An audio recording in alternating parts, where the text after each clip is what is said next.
दोस्तों, क्या भारत मौके का फायदा उठा पाएगा? कौन सा मौका? तो यहां पर रूस ने भारत को गोल्डन डील का ऑफर दिया है।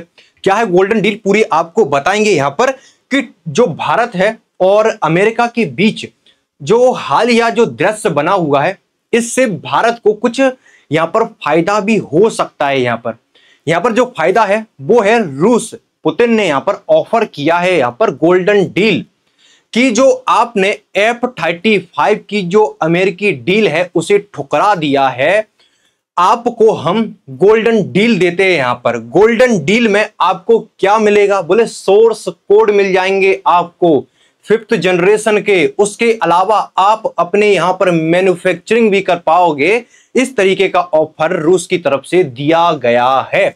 और ये सब हुआ ये दो ही चीजों की लड़ाई में हो रहा है कि आप F-35 नहीं खरीदोगे, हमारा Su-57 खरीद लो।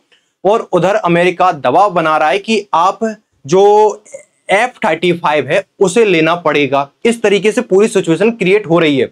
अब ट्रंप ने भी ऑफर दे दिया था कि आप F-35 खरीद लो। प्रधानमंत्री की जो मुलाकात हुई थी ट्रंप से, जब ट्रंप राष्ट्रपति बनकर आए उसके बाद प्रधानमंत्री का अमेरिकी दौरा हुआ, उसमें प्रेस कॉन्फ्रेंस में इस को लेकर बातचीत हुई थी। उसके बाद कहा जा रहा था कि डील हो सकती है F-35 की। और उसके बाद इन दोनों के बीच उसके बाद तो मुलाकात हुई नहीं है। फिर उसके बाद फिर टेंशन ही क्रिएट हो गया। वो हमने क्रेडिट नहीं दिया, उसका क्रेडिट नहीं दिया और F-35 की डील की हमने बोल दी कि अब F-35 भी नहीं खरीदेंगे। इससे ये यहाँ पर सनक गए और कुछ रिश्ते यहाँ पर भारत से खराब कर बैठे और रूस यहाँ पर फायदा उठाने निकल पड़ता है कि अच्छा मौका है एक बार फिर से भारत के साथ अपने रक्षा संबंधों को मजबूत करने का। बड़े लंबे समय से हमने रूस से भी कुछ खरीदा नहीं है। यहाँ पर अब F-35 जो हमने नकारा है कि नहीं लेना तुम्हारा F-35, क्या ये वास्तव में भारत के लिए इंपोर्टेंट था? क्या ये Su-57 से बेहतर है? और इसे खरीदना भारत ने क्यों नहीं समझा कि ये बेहतर होगा इसका सौदा? यहाँ पर क्या Su-57 हमारी जो जरूरत है उसके हिसाब से बेटर बैठता है या F-35 बेटर बैठता है? दोनों फाइटर जेट्स 5th जनरेशन के स्टील्थ फाइटर जेट है, रडार में नहीं आते। सबसे बड़ी प्रॉब्लम यही है कि रडार में नहीं आते, लेकिन इसमें कुछ प्रॉब्लम्स देखी गई हैं जो आप और हम और भारत ने यहाँ पर नजरअंदाज नहीं किया कि ये हमारी जरूरत के हिसाब से फिट नहीं बैठता। रिपोर्ट्स में दावे किए गए कि जो F-35 है ये बार बार खराब होता ही रहता है। जब देखो इमरजेंसी लैंडिंग हो रही है, आगे किस्सा बताऊंगा आपको, फिर से इमरजेंसी लैंडिंग हो चुकी है इसकी एक बार। और इसको अगर मान लो एक बार खराब हो गया ये, ठीक है, मतलब ज्यादा खराबी आ गई, तो इसको वापस से तैयार करने में, इसकी मरम्मत करने में 141 दिन का समय लगता है। अब 141 दिन आपको लग रहा होगा बहुत लंबा समय है या बहुत कम समय है। तो अभी भारत में जो इमरजेंसी लैंडिंग हुई 5 हफ्ते रखा रहा, थोड़ी सी टेक्निकल प्रॉब्लम की वजह से 5 हफ्ते। तो ये अगर जब बड़ी प्रॉब्लम इसमें आ जाती है और बार बार आ रही है तो 141 दिन औसत समय निकाला गया कि इसको सही करने में यहां पर लगता ही है। प्रॉब्लम क्या आती है? सॉफ्टवेयर हार्डवेयर इंटीग्रेशन, इस तरह की प्रॉब्लम आ रही है। और जो USAF है इसने कंप्लीट हाल्टिंग तक डिलीवरी रोक दी और जुलाई 2023 से इसकी डिलीवरी नहीं हो रही है। यानी कि प्रॉब्लम है इसमें और आज तक अगर आप बात करें तो इसकी जो प्रॉब्लम है उसका सॉर्ट आउट नहीं हुआ है। प्रॉब्लम अभी भी बनी हुई है क्योंकि इमरजेंसी लैंडिंग हाल ही में हुई है एक बार फिर से। सबसे बड़ी प्रॉब्लम एक तो इसमें बार बार खराबी का आना कि भारत ने इसे नजरअंदाज नहीं किया। हमारी जो सिचुएशन है उसमें हमें एकदम फ्रेश तैयार किसी भी समय हमें ओके चाहिए। पता चला कि फाइटर जेट्स हमारे रखे हैं और जब जरूरत पड़ी है काम ही नहीं कर रहे। तो यहाँ नवंबर 2024 में जो डॉज है नया विभाग जो बना था उसमें कहा गया कि 2 ट्रिलियन का पूरा इसमें F-35 को विकसित करने में खर्चा हुआ। बोले ये पूरा पैसा यहाँ पर बर्बाद हो गया, पूरा प्रोग्राम फ्लॉप है। प्रोग्राम फ्लॉप अभी क्यों कह रहे हैं? क्योंकि इसमें प्रॉब्लम बहुत ज्यादा आ रही है। जो कंपनी है जिन्होंने बनाया है लॉकहीड मार्टिन, इन डेवलपर है, तो इनको भी कुछ यहाँ पर आलोचना का सामना करना पड़ा था इस सब को लेकर। अब आप इमेजिन करो कि इंडियन एयरफोर्स ने यहाँ पर भारत ने 2 स्क्वाड्रन खरीद लिए। अब 2 स्क्वाड्रन में 36 F-35 आ गए। एक स्क्वाड्रन में करीब 18 से 20 के करीब फाइटर जेट्स यहाँ पर होते हैं, हमने खरीद लिए। अब मान लो पाकिस्तान से युद्ध छिड़ गया तो उसके बाद पता चला कि आपके 10 ही काम कर रहे हैं, वो सारे रखे ही हुए हैं। यानी कि जब आपको एकदम इमरजेंसी सिचुएशन में जरूरत पड़ रही है और मान लो आपके फाइटर जेट्स जाते हैं मिशन पर किसी पे, और इमरजेंसी पता चला कि अब वापस आ ही नहीं सकता है। इमरजेंसी लैंडिंग, क्या आप इस्लामाबाद में इमरजेंसी लैंडिंग कराओगे इसकी, कि उसके बाद पाकिस्तान रिफ्यूलिंग करेगा इसकी? तो इस तरीके से इसमें बड़ी प्रॉब्लम्स देखी गई हैं। एक तो प्रॉब्लम हो गई इसकी टेक्निकल ग्लिच की। इसके अलावा रूस हमें सोर्स कोड दे रहा है, ठीक बात। यहां पर अमेरिका ना तो हमें तकनीक शेयर कर रहा है, ना ही सोर्स कोड दे रहा है। तो फायदा क्या इतने महंगे एयरक्राफ्ट को खरीदने का, कि ना तो तुम हमें सोर्स कोड दे रहे हो, सोर्स कोड से फायदा ये होगा हमें मेक इन इंडिया प्रोजेक्ट में बड़ी मदद मिलेगी। और अमेरिका का जो सोर्स कोड है ये अमेरिका इतनी आसानी से देता भी नहीं है किसी को, तो भारत को कैसे दे देगा? यहां पर अक्टूबर 2024 इजराइल ने ईरान पर हमला किया। इस वाली वॉर से पहले एक झड़प और हो चुकी है, उसमें हमें जो इजरायली फाइटर जेट्स हैं इसमें F-35 का यूज किया गया था। तो 2 खेप यहां पर कैंसिल करनी पड़ी। हुआ क्या कि रडार में फंस गए। अब रडार में F-35 पकड़ में नहीं आता, लेकिन यहां पर पता नहीं कौन सी रडार लगी हुई थी ईरान की तरफ से, इसने उसमें रडार में आने लगा। तो यहां पर कहा जाता है कि 100 किलोमीटर दूर से ही जो पूरी है वो खेप गिरानी पड़ गई थी, यानी कि रडार में आ रहा था ये। तो रडार का जो दावा किया जाता है कि स्टील थे, रडार में आता नहीं। अब रडार में आ रहा तो भाई प्रॉब्लम तो यहां पर खड़ी हो ही जाएंगी। एक और जो F-35 है उसकी इमरजेंसी लैंडिंग हो चुकी है जापान में, पास में ही हुई है हमारे। इधर उधर होता तो फिर से इंडिया में यहां पर हो जाती।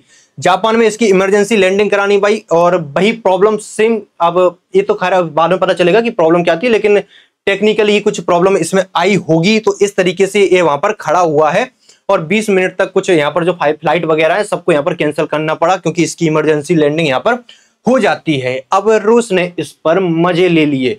जो स्पुतनिक इंडिया है इन्होंने कहा कि भाई साहब एक बार फिर से ब्रिटिश F-35 इमरजेंसी लैंडिंग करानी पड़ी। इन्होंने 1 हफ्ते पहले की बात की कि 1 हफ्ते पहले तो भारत से उड़ा है, 5 हफ्ते तक केरला में पड़ा रहा है, और 5 हफ्ते तक पूरी भारत ने इसकी जितनी मदद हो सकती थी अपनी तरफ से की, और बोले 1 हफ्ते पहले ही तो उड़ा था, और इसकी फिर सर मजबूरन एक बार फिर से इमरजेंसी लैंडिंग करानी पड़ी।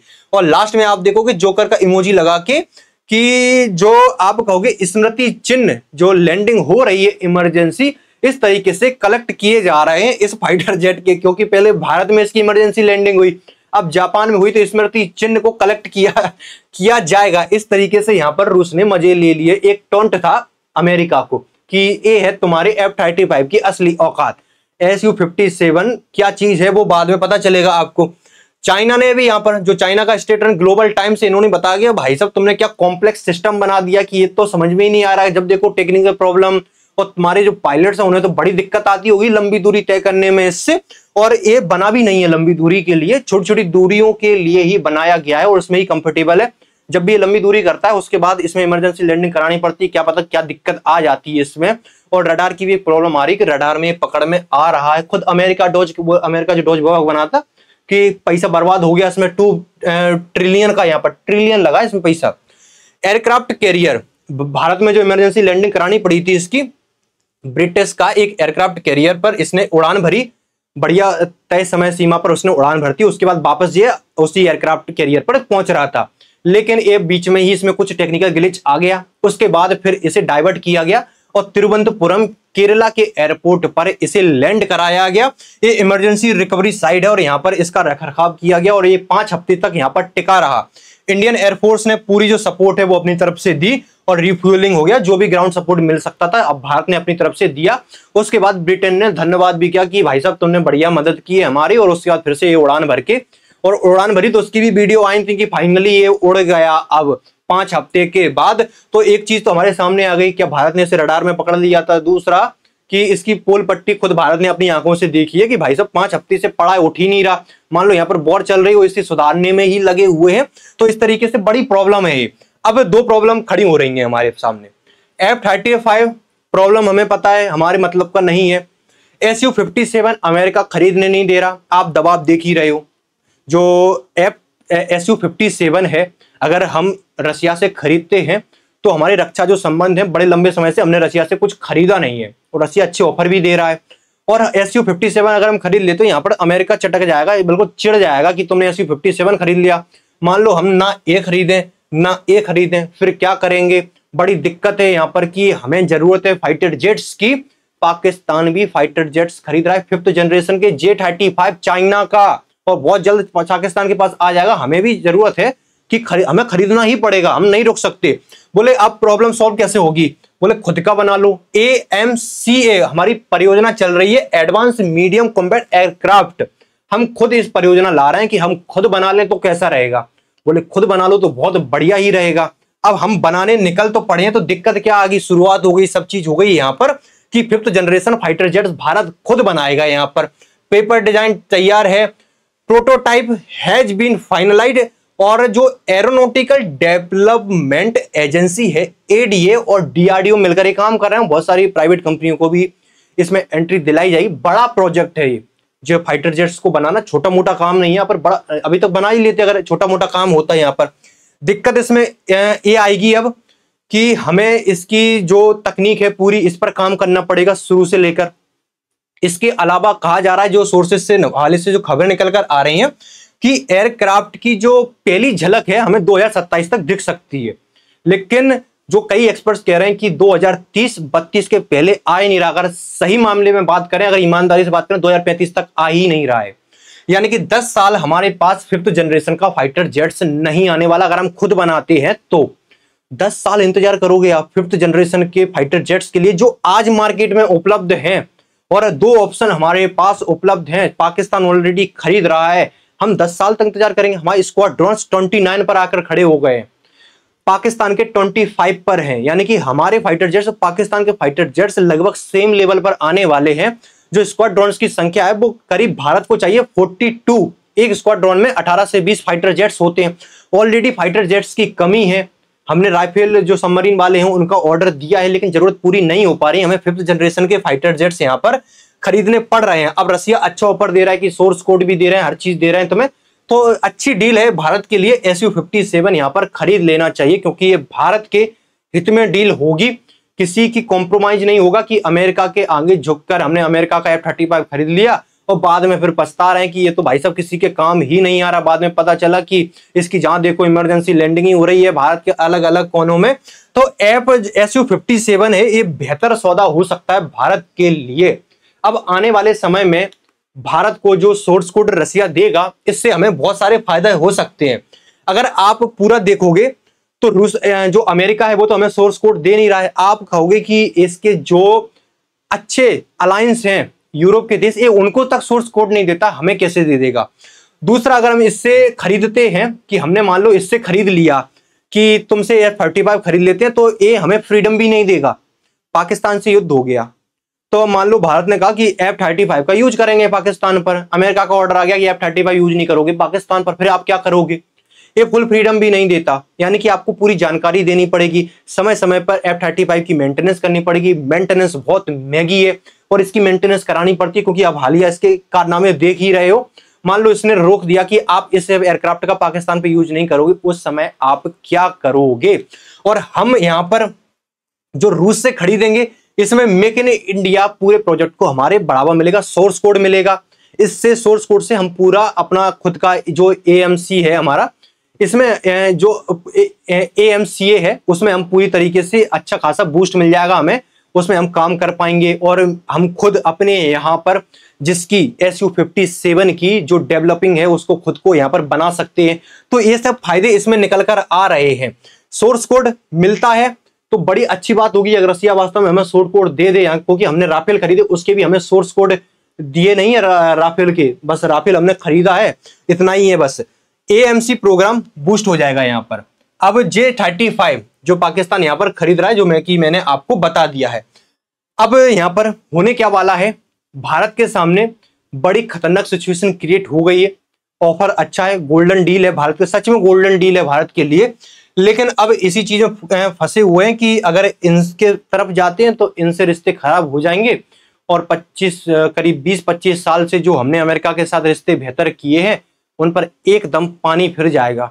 और आप इमेजिन कर लो कि अमेरिका इतनी आसानी से Su-57 नहीं खरीदने देगा, बिल्कुल नहीं खरीदेगा। S-400 खरीदा, अमेरिका ने बड़ी अड़चन डाली थी, और अमेरिका ने उस समय कहा था कि हमारा जो रडार सिस्टम है पेट्रियट, वो खरीद लो। इस तरीके से अब ये फिर से F-35 लेकर आ गए। बाकी देखना होगा कि भारत कौन सा एयरक्राफ्ट खरीदता है। बाकी जरूरत भारत को बहुत ज्यादा है। इंडियन एयरफोर्स ने भी यहाँ पर कहा है कि हमें जो एयरक्राफ्ट है उनकी कमी है और एयरक्राफ्ट हमें बहुत ज्यादा चाहिए एयरफोर्स को मजबूत करने के लिए। बाकी भारत का क्या डिसीजन होता है वो आपको समय आने पर पता चल जाएगा, और जैसी कोई अपडेट आती है आपको इस चैनल पर मिल जाएगी। Thank you so much.